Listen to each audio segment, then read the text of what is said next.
got? What you got to the channel? It's your boy Big Dog back with another one take review for My Hero Academia episode 75. I think it's 75. Either way, it's season 4, episode 12. That'd be the easy one. Didn't review last week's. I was at home. Well, back, then visiting family or whatever. So didn't get the chance to review that. I probably said I was gonna review it this week, but I just ended up just not doing it because kind of felt like it was late, even though the episode was really, really good. So I'm kind of just gonna reflect on some stuff that happened from last week's episode, but just mainly talk about this week. Even though, once again, last week's episode was phenomenal because we saw Lemillion go all out, and not only did he go all out with his quirk, he lost his quirk and was still giving like Shie the business, which is not Shie, Chisaki. And it's in a situation where like how it got that whole process. I'm just gonna highlight that end of that episode where he saves Eri by losing his quirk. One of the things that I'm not gonna say that makes him a hero, because I don't think the quirk is what makes you a hero. It just helps your ability to be a hero. And like, but he saved it, knowing he was gonna lose it. He probably at the time thought that like, I'll lose it for a couple of hours, just like Amijiki did. Not necessarily, and didn't find out till this episode that like, no, it's gone for good.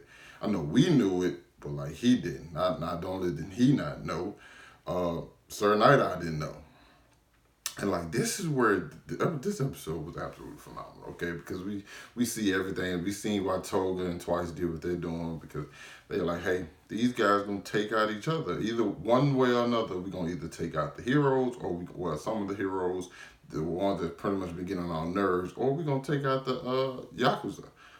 And that's exactly kind of what it ended up being, because you have a big duel between, of course, Midoriya, Mr. Aizawa, and Overhaul, which is, for the most part, he was catching some L's. Like, Overhaul was taking. I mean, I didn't. How was he a person who just was like a regular body taking these punches? You know what I'm saying? You kind of let that go, and one way or another, you just kind of just like, okay. I guess it makes a little sense, because how does anybody take some of these punches they take? You know what I'm saying? So I was just like, all right, bet. But the fight, I think it's more or less not even like just the choreography of the fight. It's like the fact that these people's lives are in danger when they fight this guy, because this guy who's completely lost his cool at this point, who's pissed off, and his only thing now is like, hey, I have to get this girl back, and I'm going to do whatever tricks I have in order to do that. And so you have him who pulls out this ability, which in all facets, you didn't know what he was doing. When he grabbed one of his members, I can't quite think of, I don't have my other phone, so I don't have notes. I can't think of the one who uses, was it chronostasis? Yeah, the one confession. The one who makes you use confession. It's like, okay, he grabs him and completely breaks his body down. Not only does he does that, he breaks his own body down. And so then he brings himself back with multiple arms, and everything, every injury he had is healed. And I said, oh, so if this guy does get hurt, all he has to do is break it down and then fix it. This makes perfectly logical sense, and to how he can use his ability like this, kind of like a healing quirk, as well as, everything else. And not only that, the fact that you can bring somebody, you can mix your body with somebody else's. It's kind of like Trafalgar Law's ability, one of his abilities in like One Piece. It's like, hey, you can pick two people together, but in this case, for Overhaul, he's able to get that quirk. And having confession really played a part, because I was kind of wondering, like, why would he want to use confession? And like, out of all the quirks or the people he had to choose from, he used confessions, and you see at the end of the episode why. Very smart by him. The two very cool, calm, collective. We also learned that Eri is not his daughter, no relation at all, because I think the head of the Yakuza brought him in just to, take him under his wing.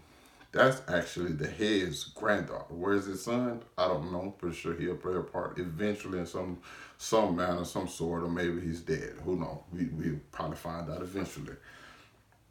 But yeah, so he has no ties to this girl, and as long as the head like sick, it doesn't really matter to him. You know what I'm saying? He gonna use her for whatever he want. Keep breaking her body down. Keep making these shots, as you want to call them. So it's a smart tactic, but the, the fact that like Midoriya grabbed, uh, um, well, first of all, they took um, Eraserhead out the picture, which was a smart idea because this guy is the person who can stop you from using your quirk, and if he stops you from using your quirk, it doesn't necessarily, it's not going to break him back down, but it's just like still hard to, you know what I'm saying, operate, not being able, because that's a big part of his fighting style, is like using his quirk. His quirk plays a lot. He's not like a real big guy with hand to hand. We've seen that. Like everybody punching him in the face.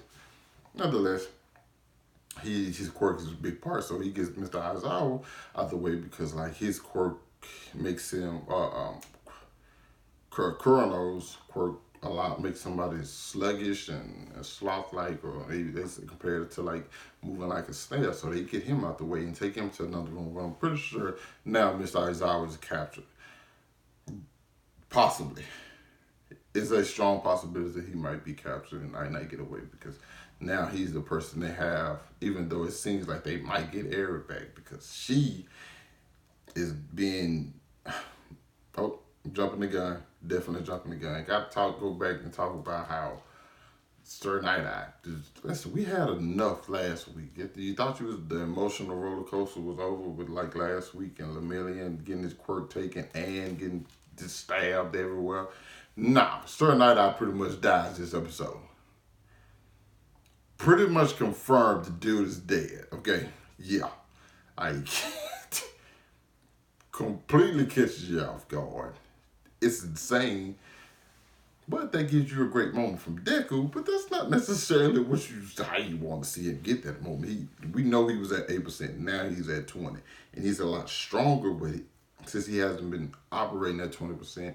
His movements aren't as fluid and smooth as he would want them to be. And Overhaul notices that, though it's easier to attack him.